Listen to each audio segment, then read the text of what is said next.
everyone, and welcome back to Spirituality with Gabriella. So today I'm doing a quick video about manifestation and the difference between manifestation and wanting something.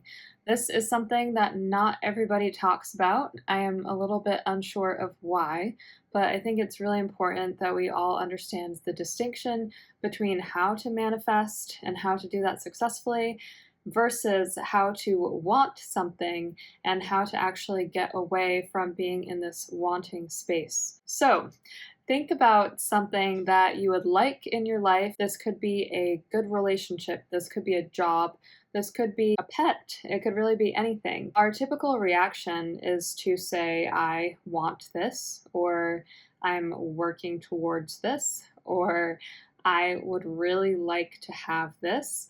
And that's perfectly normal. It's how most of us speak. Nothing terrible is going to happen to you if you talk that way. But there is an issue with that way of speaking, and here is why. When you do that, you are creating space between yourself and the thing, and what you're putting out into the universe is an energy of wanting. When you put out an energy of wanting, the universe returns back to you an energy of wanting, and I'm going to explain why right now. If you think about our body, we are like a magnet. So, for example, if you imagine yourself as one part of this magnet, let's say that you really want a new job. You focus so much on the job and so much on the outcome that your energy is always going out, out, out like this. And then the job is actually retreating from you. Because if you think about a magnet, the two opposites have to come together. And it's only because they're two opposing forces, not because they're two of the same force. Then they actually repel. And so that is exactly how our energy works as well. It doesn't mean that you need to say, oh, I don't want that job, or I hate that job, or I don't care about that job, and kind of trick yourself in that way. You don't need to go that intense. But what you do need to do is not focus so much on the outcome and not focus so much on this energy of wanting. Because once you're in that cycle of wanting, the universe returns that in kind. Think about a time when you have fallen into a relationship. Perhaps when you started it, you were not actually that interested in the other person, but maybe that ended up to be your perfect person and the person that you're going to marry. Or think about perhaps a job that you had. Sometimes what happens is we're not really looking for a job. We stumble upon something and we meet someone and there's an alignment there.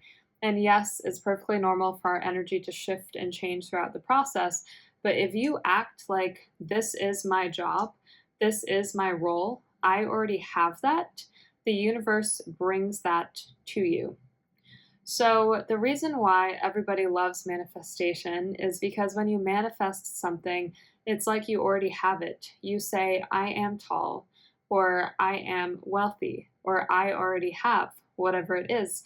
And when you are coming from a place of already having all of that stuff, the universe just gives you more of it and more of it and more of it. My message today is to be really intentional with your wording, because the words that we use are the words that our body and our soul picks up on a very deep level.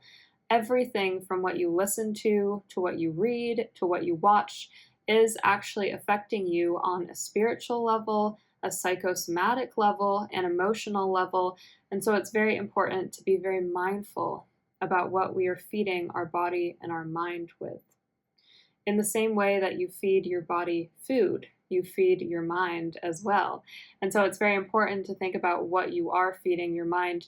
And if you're constantly thinking that you're behind or that you want to get somewhere, then you'll always stay in that space. If you act on the flip side, like you already have that, like you are abundant, like that is your birthright, that is something that is part of you, the universe sends you more of it and more of it and more of it. I have another video called Manifest Anything. You can check that out. It has some similar tips and it also has some words and phrases you can use that will help you, as well as daily rituals and practices. The most important thing is to approach everything with intention. If you have a very clear intention, the universe will return that very clear intention back to you. If you do not have a clear intention, the universe does not know what to give you, and therefore your life will still stay in this place of chaos or confusion. So I hope that this helped you today. I hope that it gave you some clarity and guidance, and I look forward to seeing you guys in the next video. Thank you so much. Bye.